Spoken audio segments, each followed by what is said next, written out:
Good afternoon. Thank you. Thank you so much for being here with us. Good. Dr. Mubita, Dr. Nujoma was not only Namibia's first president, but also the longest serving leader of the SWAPO party. So how would you, to start with, describe his role in shaping the party's ideology and direction as well over the past couple of decades? Well, Dr. Nujoma is a library on its own. It's not a chapter that you can read in a few minutes. To understand Dr. Nujoma, you need to read a lot more because his life was just too long.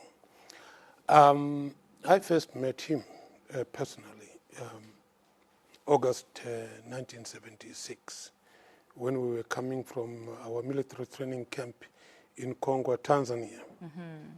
And that was soon after the Shipanga rebellion. And he came to visit us before we were deployed to various frontline detachments and sections at the military front. He came to talk to us as new deployees. And he, a father figure, that was the first thing that I noticed.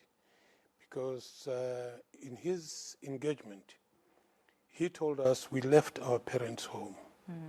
We left our brothers, our sisters, our mothers and all. But we must be our own fathers, brothers to each other, mothers to each other, and uncles to each other. And that's when he basically started talking to us about the ideology of the SWAPO party, which basically hinges on three things: the solidarity amongst comrades, freedom that had to come no matter what, and we had to be ready to sacrifice in order to realize that freedom, and then democracy, in the sense that, everything that we had to do, even if we were at the military front, we had to have that kind of national cohesion, that you don't do things to spite other people, do things by the book. So his ideology and philosophy, right at the beginning, was to ensure that he leads a united army. A united army that was at the battlefield, a united army at the diplomatic front, a united army at the political front. And the reason I say you cannot quantify Nujoma in a discussion of about 10 minutes or 15 minutes is simply because, look, he embarked on different phases. The first phase he made sure was to make sure that every Namibian that went into exile felt at home. So there was some kind of sanctuary that you felt at home even though you were not with your parents. So SWAPO basically became a home for every Namibian. Made you comfortable, whether you are deployed to the education centers, to school, or to the army, you felt at home through the spirit of comradeship. So that phase was to ensure that liberation is attained. He never wavered. He dared where others feared until we got political independence. After political independence, then he laid down a firm foundation that we need to embark on the second phase of the struggle, which is economic struggle. Now, the economic struggle is, many people would not understand, that it's a lot much tougher than the political struggle that we engaged, the independence struggle that we engaged in, because it requires the nation to be able to fully understand the predicament in which we are. We inherited a system that was not basically meant for us, but also we inherited a constitution. We came up with a constitution which, of course, is supposed to address the system that we inherited. Right. But you cannot address that, in an aggressive or spontaneous or just, as a matter of time, say, now it's Right. done. You can't. You have to do it gradually. But you need to understand, if you do it gradually, hunger will be attacking you.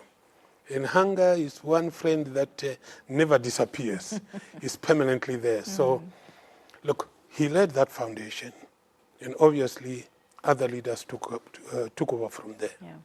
Keeping our eyes focused on the SWAPO party, and of course he played a critical role, as you touched on, during the liberation struggle. But from an organizational perspective, what made him such a formidable leader in mobilizing the people and garnering international support? Look, Nujoma was passionate about Namibia. Yeah. He was passionate about the Namibian people. Maybe if I could cite for you one story that happened, I think it was around 1965. Around 1965, there was... So this would be prior to when you met him in 67? Yeah, yes. There was a meeting in Ghana, which was attended by all the heads of state at that time. And at that meeting, it was the first meeting that was attended. I'm not sure about the year. I might be wrong about 65. It could be 64. But at that meeting, the president of Algeria was the first time that he attended that meeting. So he went there in his full battle regalia. And as they were coming out of the meeting, in front of the journalists, Commander-in-Chief Nujoma asked Ben Bella and said, and then the question was, why do you want the pistol? He says, because I want that pistol in order to liberate my country. Now that became a huge story for the South African media, the British media, BBC and whatnot, making fun of Nujoma. To say, how do you hope to liberate Namibia with a pistol? Because the South African is a formidable force, you understand? But they could not understand Nujoma's philosophy. On that pistol, Nujoma saw an army. On that pistol, Nujoma saw the Namibian people rising up. And that was shortly before Ongulumbashe. Okay? So, and indeed, he was given the pistol, but that pistol then is the pistol that trained our, erstwhile commanders, Right. the Nanyembas, the Hanyekos, and they were trained from that pistol in Egypt, and then it was moved over to Congo and Tanzania. It trained our people. So, understanding Nujoma, you need to understand his philosophy. And it's because of such kind of passion that Namibian people realized that they had a leader in Nujoma. So it was easy for Nujoma to galvanize and make sure that the people were united. Remember, people were in exile from different tribes, from different religious persuasions. They came from different types of, circles of Namibia. But he united the people. Many people that I meet today who are in exile, I never knew that this person was from this tribe. I never knew that. Because that is how we were taught by Nujoma. And that's how people became, so passionate about him. Started loving him for the man who he was.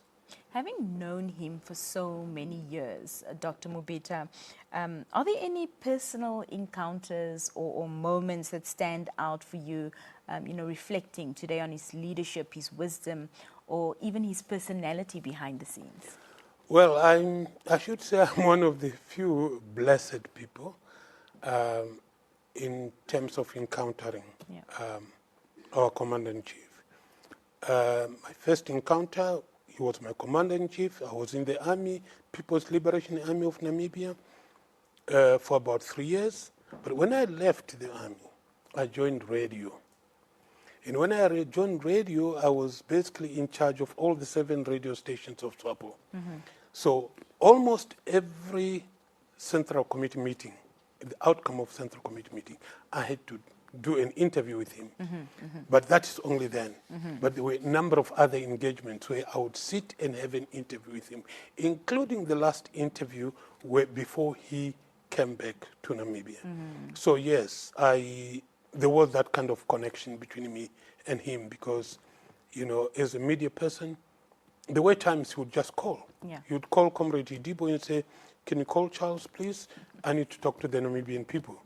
And I would run there with my UHA. You know, that time we used to be using UHA, not this sophisticated technology That we have today. Yes. So I would run there with my UHA and say, "Hey, Chief, what is it that you want to deliver?" Yeah. And he would say, "This is what I want to deliver." So there was that kind of close bond. And obviously, after independence, again, here, I was still in the media. Yeah. So there was that connection between Exactly. me and him.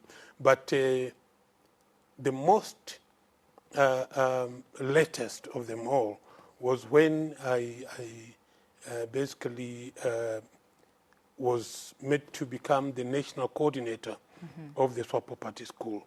And then he inaugurated the SWAPO Party School.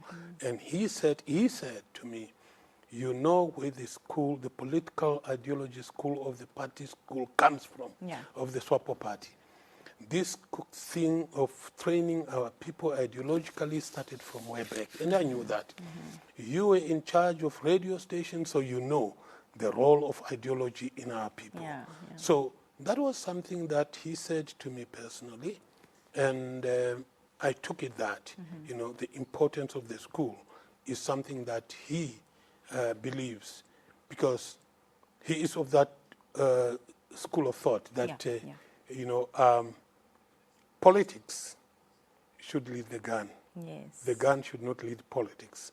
So you need to, first of all, understand the ideology of the party, the politics of the party, before you can lift up a gun and start fighting. Yeah. Well, Mr. Mubita, we know that, of course, you're pressed for time, and we hope to have you back in the coming weeks. As we know, yesterday it was announced that Namibia is now under an official period of mourning. We're not sure yet how long that would be. But just in closing, as you leave us with this conversation, your message to Namibians as we find ourselves under these circumstances, mourning the loss of the country's founding father. Well, my message is very simple and short, that the legacy that the Commander-in-Chief has left for us should be an inspiration for us to ensure that we achieve economic liberation by all means. Thank you so much. We really appreciate it. You're welcome. Well, there in conversation with us was Dr. Charles Mubita, the rector of the SWAPO Party School. We'll be back after this brief break. Stay with us.